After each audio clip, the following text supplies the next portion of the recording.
Hello everyone, you're very welcome along on this latest audio walk from open country with me, Tom. You join me today on a fresh midsummer's day. There's a bit of a breeze around and there's plenty of cloud, but there's also sun coming through, which is always promising. I've left my waterproofs in the car, so I'm hoping that we should stay nicely dry and enjoy a pleasant, sunny summer's day walk today. I'm back in my local patch. I say local patch. Where we are walking today is about 2.5 miles from my front door. So I haven't walked down here today. As I say, I've brought the car just so I can prolong the walk rather than having to feel tired and have to turn back early. And we're walking through an area known as Calverley Woods. Now, Calverley is a little, I suppose you'd call it a town, in between Leeds and Bradford. We're about 4 miles from each city centre. Just over the hill from where we are is the town of Pudsey, and then Rawdon and Horsforth, the area that I live, is up the hill the other way. Oh, we've got a horse coming to say hello now. Oh, I wouldn't like to be you with all those flies flying around my head. Hello. Beautiful creature. Anyway, with that, hello. Sniffing my arm now. Let's put our best foot forward and crack on with our latest audio walk around Calverley Woods.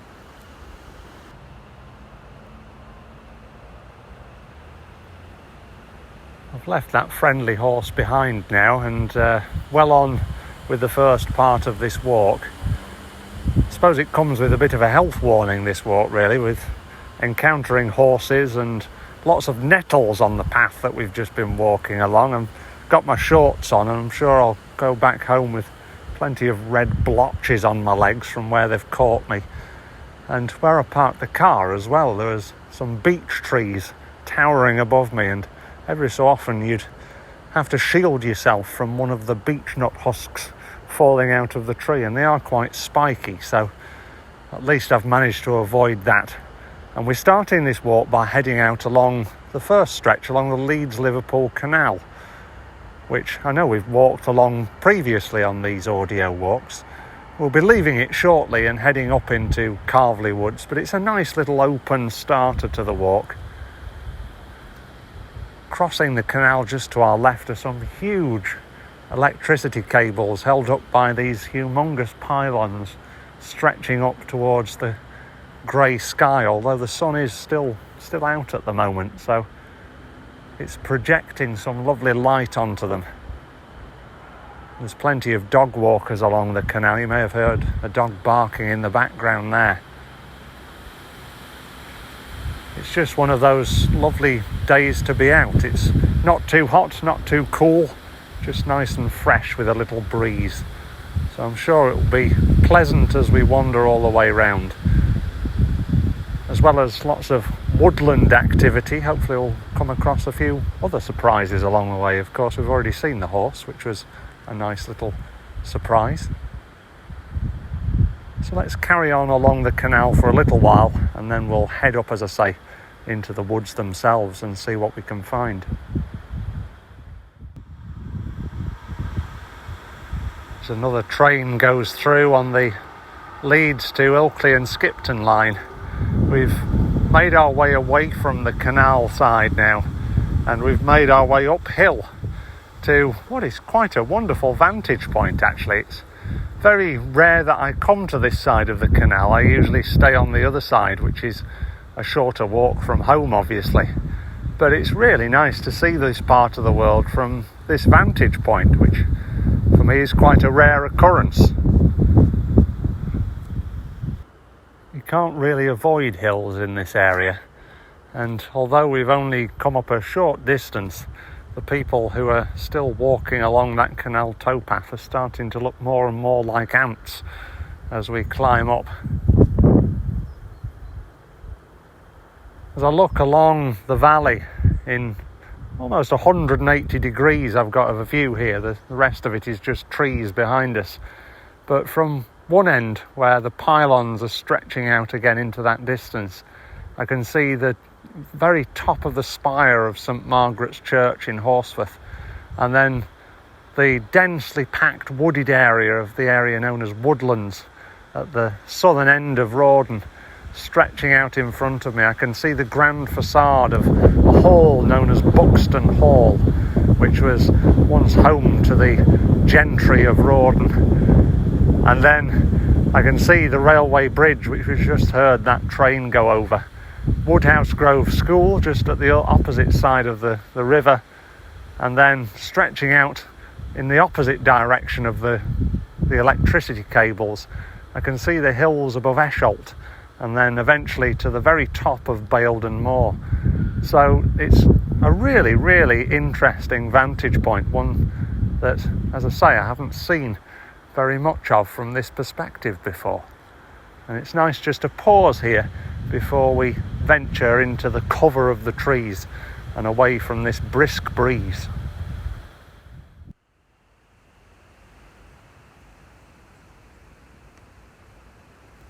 We've now entered into the shade of the woods, and what a stark contrast it is from the brisk breeze that was blowing at the top of the hill where we had that wonderful vantage point to the lovely shelter and almost darkness of this wooded area.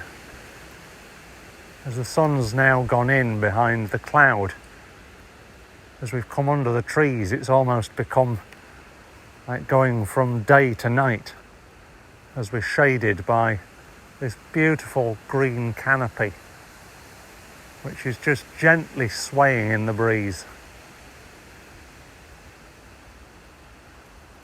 It's a beautiful area of woodland, this. In fact, it's making me think that I must return in the autumn, because I'm sure the colours would be absolutely spectacular. As we're walking up still, because Calverley is at the top of the hill and Leeds-Liverpool Canal is obviously at the bottom of the valley, we've still got a bit of climbing to do. But the more climbing we do deeper and deeper into this woodland, it just strikes you how beautiful trees are. Protectors and life givers.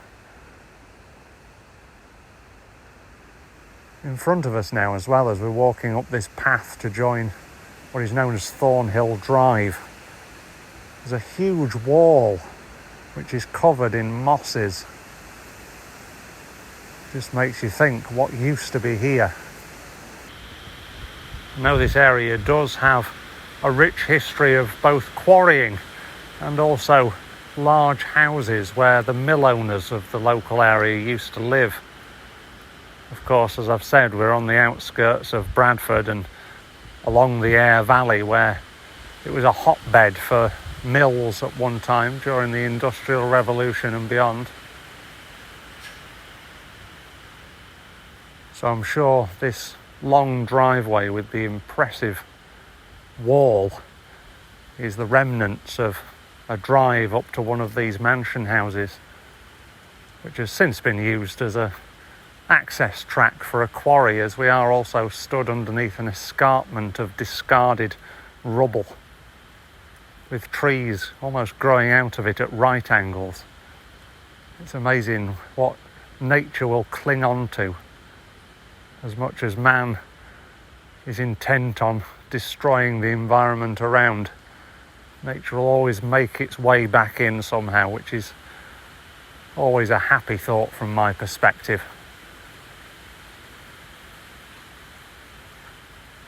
Anyway, I suppose we ought to carry on up this hill. It was nice to have a little bit of a breather, but we've still got plenty of walking to do, so let's crack on.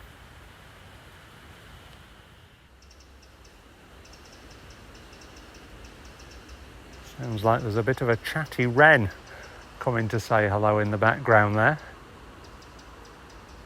It's time for another breather, I think. We've made our way about halfway up through the woods now, and we're just about to turn right onto one of the main tracks through the woods that still has some houses built on it, which we'll get to eventually. But before we do, I've just stopped in this area because there's seems to be remnants of what looks like an old village of some sort, but I think it must be the remnants of the old quarry buildings, some of which still half stand, but the majority are just platforms of bricks and concrete where buildings used to stand. Just the foundations are left. They must have been derelict for some time as the woodland floor is taking over and trees are growing out of every orifice.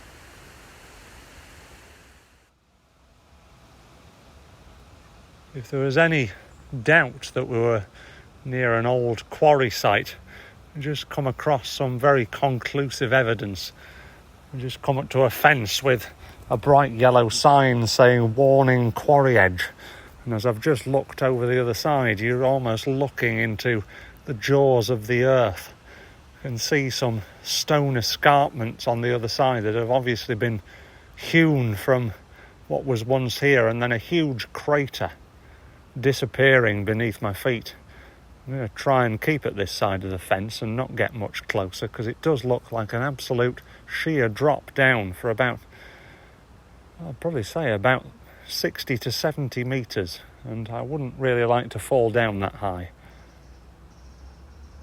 And again, we see that evidence of nature taking back over. I can see a sea of sycamore leaves at the bottom reflecting the light back up, and a rowan tree with its beautiful bright red berries clinging onto the rock escarpment at the side.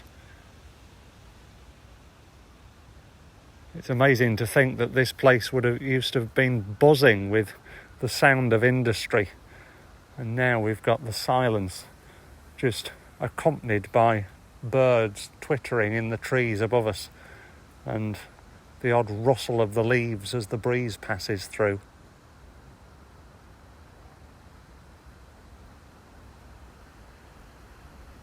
Anyway, I'm going to tear myself away from this wonderful vantage point now and walk back through the middle of the wood towards the more populated area of the wood, which I know will bring back a few memories, which I'll explain to you why when we get there.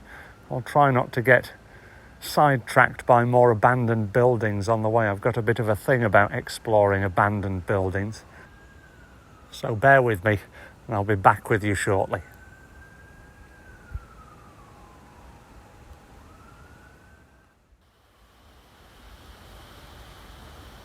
As we walk behind some rather impressive looking gardens attached to some even more impressive looking houses, we've come across this wonderful, what I would call an oak grove. Just a sea of gnarly, twisting oak trees as far as the eye can see. Oaks do have this tendency to twist and wind and grow off at all different angles. And as you look through the branches and the trunks of the trees, it just looks like a maze of trunks and bark, all knotted and stitched and encrusted with lichen of various different colours and mosses. So you get the greens and the yellows and the oranges and the whitish greys. And it does make for a really impressive sight. Anyway, the reason why this section of the walk brings back memories is that I had my first ever commission as a photographer from somebody living in one of the houses here. They'd just recently moved in and renovated, and they asked me to take a photograph of them and all the people that had contributed to the renovation of the house. So that was my first ever sale of a few pictures, not just one. So every time I come back here, I always remember that moment fondly.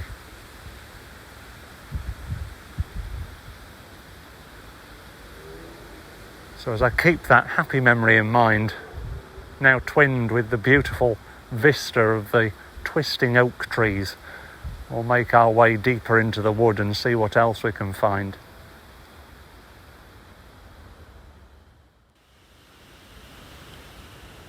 Well, I said when we started we'd come across a few surprises on this audio walk, didn't I? And we've just come across another It's absolutely incredible. In fact, I don't think I even realised this was here.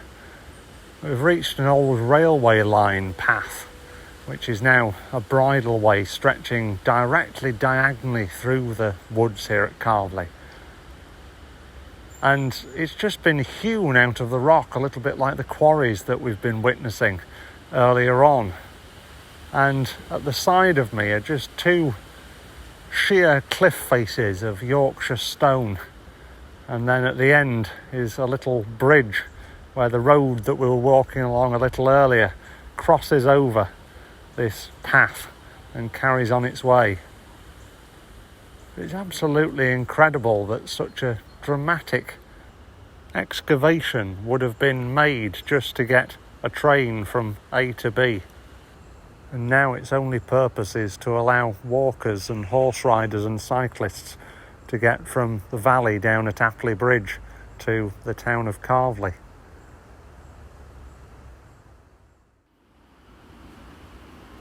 We've now reached the very top end of the wood. You may be able to hear the roar of the road in the background that runs between Calverley and Greengates and eventually into the city centres of Leeds and Bradford at either end. Although the trees are doing a fantastic job of shielding that noise, as they tend to do. The next stretch of our walk will take us back down to the canal where we started, and we're just about to descend this huge flight of rickety old stone steps. They look like they've been here for quite some time, as they're all higgledy-piggledy and covered in a mixture of mud, moss and leaf litter from the surrounding trees. In fact, one step just in front of me here looks like it was an old mill wheel, as it's completely circular. The history of this place just keeps on coming through, doesn't it? It's absolutely wonderful. And once again, this area of the wood is slightly more dense than what we've been walking through so far. There seems to be more little tree saplings growing among the larger giants.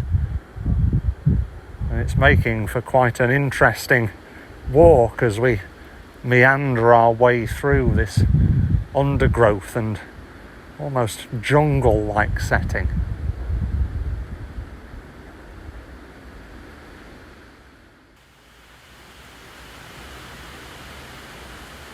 We've just got down to the bottom of that long flight of steps, thankfully unscathed, because some steps were missing in places and it was quite rickety, as I say.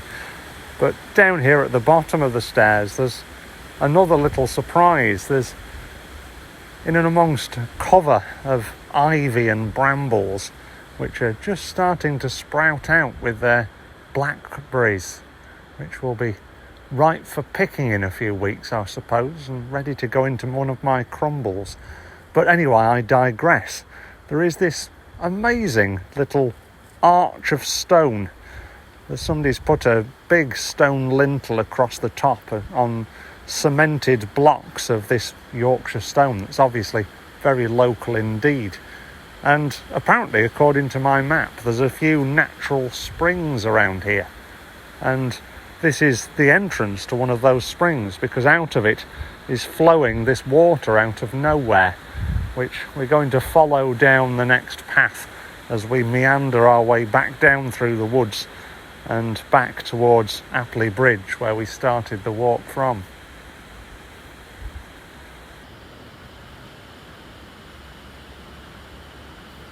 The breeze is continuing to lick the canopy of trees above us and create that sound of almost like rushing water. I can guarantee it's not rushing water, because the only water around here from the spring is just trickling. But I've made it down a bit further through the woods and found this little reservoir that the spring obviously used to be, or the spring water used to be collected in. And it's amazing how it's been built, because I mean, now it's a bit dried up and there's a bit of sludgy, wet mud where the spring water's still coming down. But you can see where the reservoir used to be, because it's completely rectangular. It's now shrouded in ivy, but in the middle of the reservoir, not only is there a little stone platform on which people, I presume, would have just stood at one time and contemplated their surroundings, there's also 2 yew trees on what look like islands that have been built up again with the Yorkshire stone. So the yew trees were here long before the reservoir was built. But now, after the reservoir's been built, they've been made into little islands, which I think is quite endearing.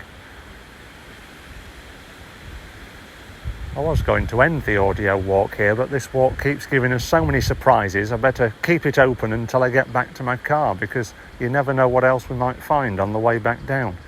Although there is only a short distance of path to walk now.